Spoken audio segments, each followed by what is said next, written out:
नमस्कार दोस्तों, स्वागत है आपका हमारे YouTube चैनल में। तो आज के इस वीडियो लेक्चर में हम उत्तराखंड जीके टेस्ट सीरीज 6 के क्वेश्चन को डिस्कस करेंगे। तो ये वीडियो आपके लिए काफी ज्यादा इंपॉर्टेंट होने वाला है अपकमिंग एग्जाम के पर्सपेक्टिव से। तो वीडियो को आप अंत तक देखिए। आज के इस वीडियो का टारगेट है 500 लाइक का, और 500 लाइक कंप्लीट होते ही इस वीडियो की पीडीएफ आपको हमारे टेलीग्राम ग्रुप और हमारी वेबसाइट पे मिल जाएगी। नीचे डिस्क्रिप्शन में लिंक है, वहां से आप चेक कर सकते हैं। तो चलिए वीडियो को स्टार्ट करते हैं। पहला क्वेश्चन है, उत्तराखंड में देश का पहला हेलीकॉप्टर शिखर सम्मेलन कब हुआ? तो इसका सही जवाब है ऑप्शन नंबर बी, 2019 में उत्तराखंड में हुआ था देश का पहला हेलीकॉप्टर शिखर सम्मेलन। कब हुआ था?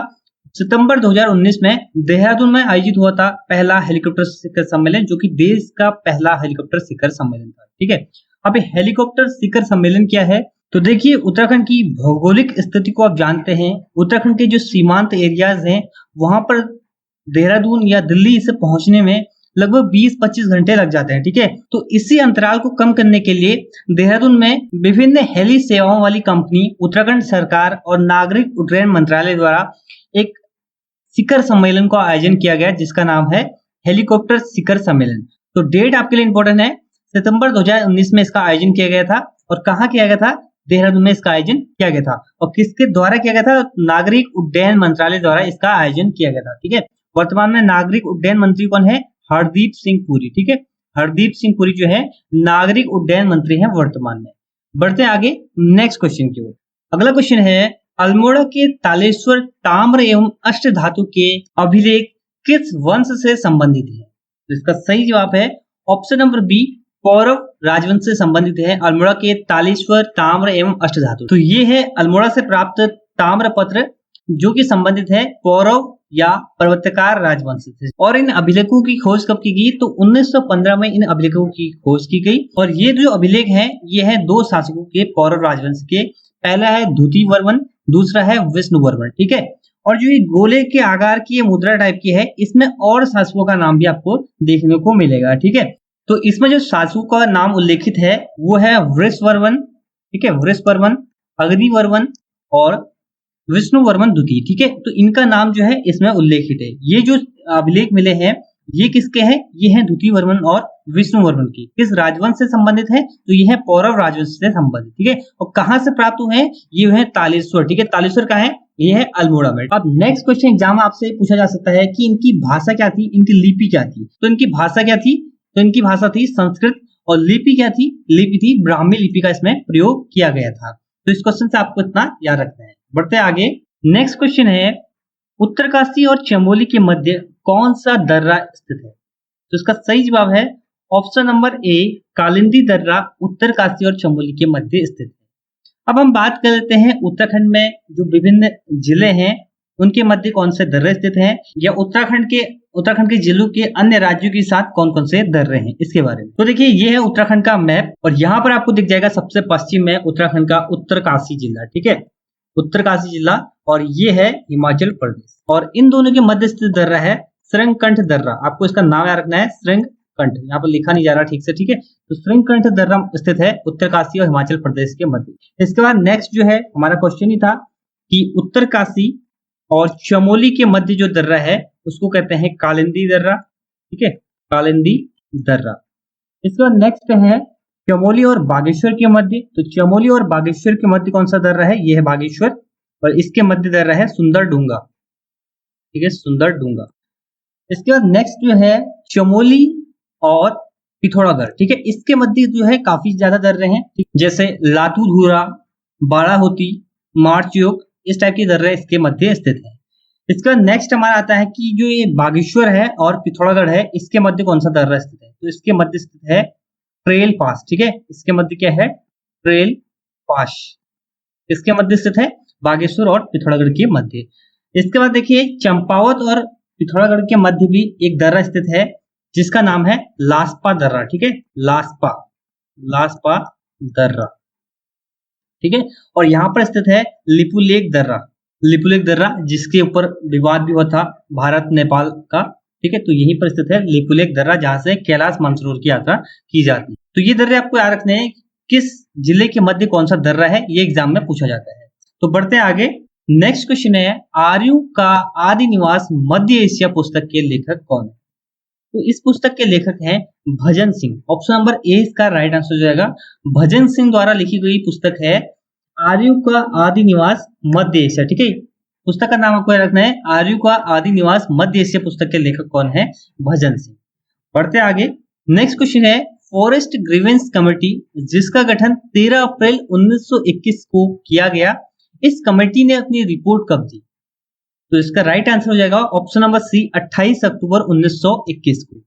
तो देखिए, फॉरेस्ट ग्रीवेंस कमेटी के बारे में मैंने आपको बताया था, इसका गठन किया जाता है 13 अप्रैल 1921 को, और इस कमेटी के अध्यक्ष कौन होते हैं? पी विंडम इस कमेटी के अध्यक्ष होते हैं। और इस कमेटी का उद्देश्य क्या होता है? जो वनों संबंधित जो समस्याएं हैं जनता की, उसको दूर करना इसका उद्देश्य होता है। ठीक है, तो फॉरेस्ट ग्रीवेंस कमेटी का गठन किया जाता है 13 अप्रैल 1921 को, और इसके अध्यक्ष होते हैं पी विंडम, और ये अपनी रिपोर्ट कब सौंपता है? तो ये अपनी रिपोर्ट देता है 28 अक्टूबर 1921 को। ठीक है, तो ये दोनों डेट आपको याद रखनी है, 28 अक्टूबर 1921 को अपनी रिपोर्ट देता है। बढ़ते आगे, नेक्स्ट क्वेश्चन है, उत्तराखंड में युवा नीति की घोषणा कब की गई? तो इसका राइट आंसर हो जाएगा ऑप्शन नंबर ए 2011 में उत्तराखंड में युवा नीति की घोषणा की गई। 5 सितंबर 2011 को उत्तराखंड में युवा नीति की घोषणा की जाती है। इसमें मुख्य फोकस किसमें किया जाता है? युवाओं पर, जिनकी एज है 18 से 35 के बीच में। ठीक है, इन पर जो है मुख्य फोकस इसमें किया गया है। तो बात करते हैं कुछ अन्य नीतियों की जिसके बारे में एग्जाम में क्वेश्चन बनते हैं। ठीक है, तो उत्तराखंड देखिए पर्यटन नीति की घोषणा कब की गई? एग्जाम पूछा जाता है। तो 26 अप्रैल 2001 को उत्तराखंड में पर्यटन नीति की घोषणा की जाती है। उसके बाद देखिए नई पर्यटन नीति पूछा जाता है, तो 2018 में उत्तराखंड में नई पर्यटन नीति की घोषणा की गई, और 2001 और 2015 को उत्तराखंड में पर्यटन वर्ष घोषित किया गया। इसके बाद देखिए नेक्स्ट है, उत्तराखंड में औद्योगिक नीति की घोषणा कब की गई? तो 8 जुलाई 2001 को जो है उत्तराखंड में औद्योगिक नीति की घोषणा की जाती है। उत्तराखंड में नई औद्योगिक नीति की घोषणा कब की गई? 26 मार्च 2003 को उत्तराखंड में नई औद्योगिक नीति की घोषणा की गई। युवा नीति 5 सितंबर 2011। खेल नीति आपसे पूछा जाए तो खेल नीति की घोषणा की गई थी 2006 में। इसके बाद मत्स्य नीति पूछा जाए तो 2002 में उत्तराखंड में मत्स्य नीति की घोषणा की गई।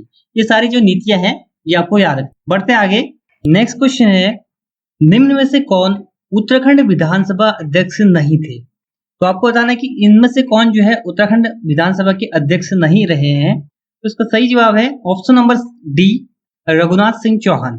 ये जो है उत्तराखंड विधानसभा में अध्यक्ष नहीं थे। ठीक है, बाकी जो है हरबंस कपूर, गोविंद सिंह कुंजवाल और यशपाल आर्या विधानसभा अध्यक्ष रह चुके हैं। देखिए, उत्तराखंड में 2000 से 2002 के बीच में विधानसभा अध्यक्ष थे कौन? प्रकाश पंत। ठीक है, इसके बाद 2002 से 2007 तक आते हैं कौन? यशपाल आर्या। फिर 2007 से 2012 तक होते हैं हरबंस कपूर, और 2012 से 17 तक गोविंद सिंह कुंजवाल। उसके 2017 के बाद कौन? प्रेमचंद अग्रवाल विधानसभा अध्यक्ष। ठीक है, तो रघुनाथ सिंह चौहान जो कि अल्मोड़ा के विधायक हैं, ये विधानसभा अध्यक्ष नहीं रहे हैं। अगर विधानसभा अध्यक्ष की बात करें तो भारतीय संविधान के अनुच्छेद 178 में इसका उल्लेख किया गया है कि एक विधानसभा अध्यक्ष होगा और एक उपाध्यक्ष होगा। ठीक है, वर्तमान में विधानसभा उपाध्यक्ष कौन है? तो उपाध्यक्ष है रघुनाथ सिंह चौहान। ठीक है, ये है विधानसभा उपाध्यक्ष। बढ़ते हैं आगे, नेक्स्ट क्वेश्चन है, माछेदार चोटी उत्तराखंड के किस जनपद में स्थित है? तो उसका राइट आंसर है ऑप्शन नंबर सी, उत्तरकाशी जनपद में स्थित है माछाधार चोटी। ठीक है, हाल में करंट अफेयर का क्वेश्चन था, शिवम मिश्रा ने नेहरू पर्वतारोहण संस्थान उत्तरकाशी के एडवांस माउंटेनियरिंग कोर्स के अंतर्गत जो है माछाधार चोटी का सफल आरोहण किया था। ठीक है, इसकी हाइट कितनी है टोटल? इसकी हाइट है 15,840 फीट। ठीक है, 15,840 फीट इसकी हाइट है, और ये किस जनपद में स्थित है आपसे पूछा जा सकता है। यह है उत्तरकाशी जनपद में। ठीक है, करंट अफेयर का भी क्वेश्चन है और इसलिए क्वेश्चन आपसे पूछा जा सकता है। बढ़ते आगे, नेक्स्ट क्वेश्चन है, उत्तराखंड का सबसे बड़ा वन्य जीव अभ्यारण्य कौन सा है? काफी इजी क्वेश्चन है, तो इसका राइट आंसर हो जाएगा ऑप्शन नंबर बी, केदारनाथ वन्य जीव अभ्यारण्य। केदारनाथ वन्य जीव विहार जो है इसकी स्थापना हुई थी 1972 में। ठीक है, 1972 में इसकी स्थापना की थी, मृगों के संरक्षण के लिए इसकी स्थापना की गई थी। और ये जो है उत्तराखंड का सबसे बड़ा वन्यजीव अभ्यारण्य है, सबसे बड़ी वाइल्ड लाइफ सेंचुरी है उत्तराखंड की, जिसका क्षेत्रफल है 957 वर्ग किलोमीटर। ठीक है, कहीं कहीं पर बुक में आपको 975 भी देखने को मिलेगा, तो 957 वर्ग किलोमीटर इसका टोटल एरिया है। ठीक है, और सबसे छोटा वन्यजीव विहार कौन सा है अगर आपसे पूछा जाए तो ये है मसूरी वन्यजीव विहार। ये कहाँ स्थित है? ये स्थित है देहरादून जिले में, जिसकी स्थापना हुई थी 1993 में और इसका टोटल एरिया है 10.82 वर्ग किलोमीटर। ठीक है, ये जो है सबसे छोटा वन्यजीव विहार है।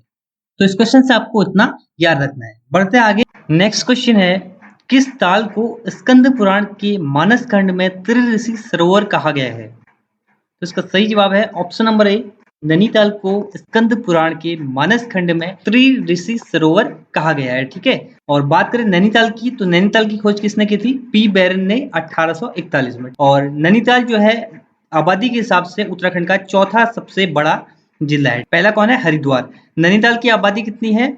नैनीताल की आबादी है 9,54,605। ठीक है, और 2011 की जनगणना के अनुसार नैनीताल का जनसंख्या घनत्व कितना है? तो 225 नैनीताल का जनसंख्या घनत्व है। इसमें जो है 5वें नंबर पे जनसंख्या घनत्व है। पहले नंबर पे कौन है जनसंख्या घनत्व में? वो है आपका हरिद्वार। हरिद्वार का कितना है? 801 जो है हरिद्वार का जनसंख्या घनत्व है। और नैनीताल उत्तराखंड का दूसरा सबसे अधिक साक्षरता वाला जिला भी है। ठीक है, पहला कौन है? पहला है आपका देहरादून, दूसरा है नैनीताल। इसकी साक्षरता दर कितनी है? 83.88। ठीक है, इसकी साक्षरता दर है। बात करें अदर ऑप्शन की, बासुकी ताल ये कहाँ है? ये है टिहरी में। ठीक है, टिहरी में है। इसका पानी कैसा होता है? लाल होता है। अप्सरा ताल ये भी टिहरी में स्थित है। इसको अछरी ताल के नाम से भी जाना जाता है। तो इस क्वेश्चन से आपको इतना याद रखना है। तो ये थे question Uttarakhand GK practice set 6 के। आई होप ये वीडियो आपको पसंद आया होगा। तो ये था इस वीडियो का and. Thanks for watching and God bless you all.